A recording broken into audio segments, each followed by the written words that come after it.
eczema works in so many interesting ways. I had a patient that came in that had eczema on her face, which is sort of rare. You don't really see it too much on the face unless it's in the form of rosacea.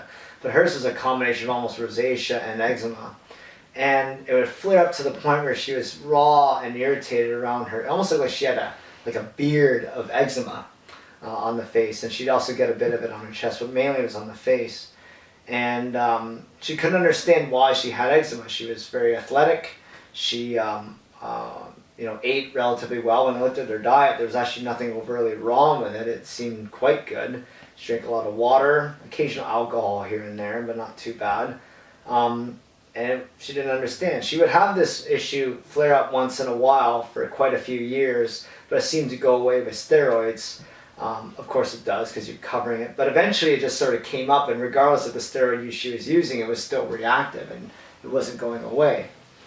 So we did some testing on her to find out what it was, and we found out her issue is actually absorbing fatty acids, which are the breakdown products of fats and oils. So even though she was eating a diet that had high olive oil and coconut oil, which I would say are fantastic oils, and didn't have any canola oil or corn oil or soy oil, which I would say are horrible oils, she was still having these reactions. So we did a few treatments around fat, and I got her to change her oil to a coconut oil, an organic coconut oil, and she basically had her skin clear up in about, we did 2 treatments over a span of 8 days, and her skin basically cleared up completely.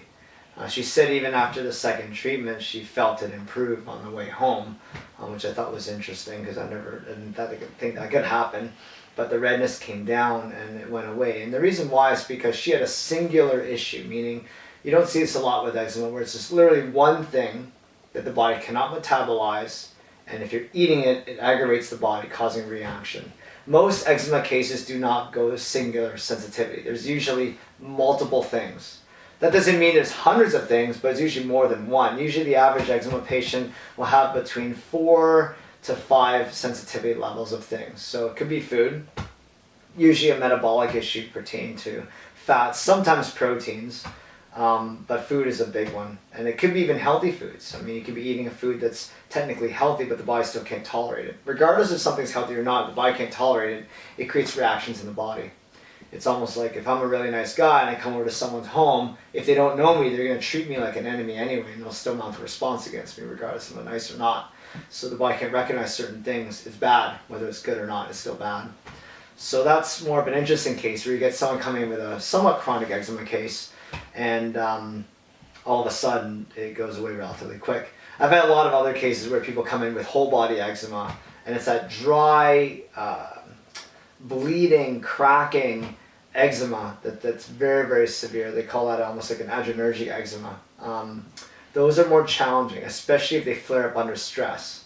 If someone's eczema flares up when they're really, really stressed, that's a bit more challenging because you're not dealing with just a food issue and a digestive issue, you're dealing with an emotional issue or a stress issue.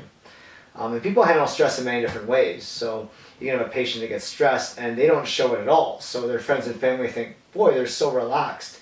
But the reality is they are stressed, they just hide it and suppress it in different ways, and it comes out with skin issues.